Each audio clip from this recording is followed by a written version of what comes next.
मगाशी कार्यक्रमाची तुमच्या मीटिंगची सांगता होताना मला वाटतं, मला माहीत नाही कोण बोललं, पण त्यांनी वृक्षाचा एक उल्लेख केला, वेलाचा उल्लेख केला.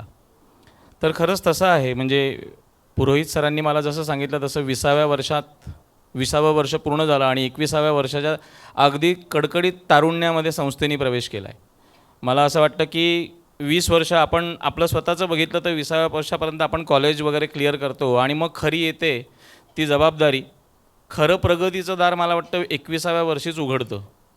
तर मला वाटतं असाच संदर्भ आपण संस्थेच्या माध्यमात सुद्धा घ्यायला पाहिजे की ज्या काही ठेवी झाल्या आहेत तर ह्या पुढच्या वर्षात 21 ते 40 हा काळ जो असतो हा उषक काळ असतो की प्रत्येकाने प्रगतीची दारं अगदी वेगवेगळी पादाक्रांत करायची असतात. तर मला असं वाटतं आपल्या संस्थेसाठी सुद्धा तसंच व्हावं आणि पुढच्या 20 वर्षात जी 20 वर्ष झाली आहेत त्याच्या कंपॅरिझनमध्ये पुढच्या 20 वर्षात संस्थेने अत्यंत जोमाने आणि जोराने प्रगती करावी.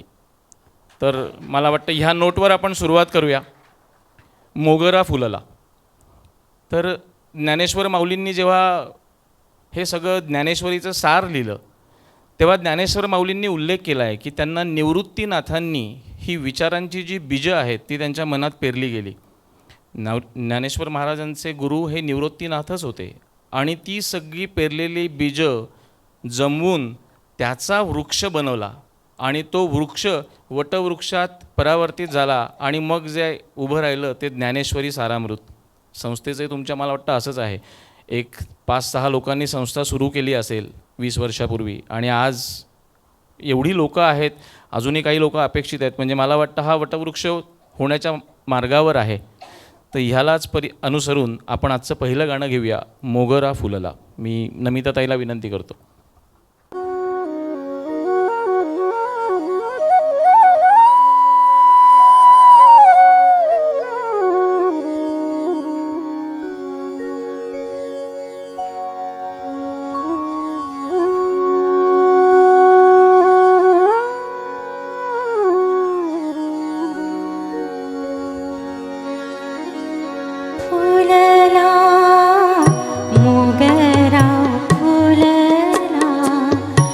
मोगरा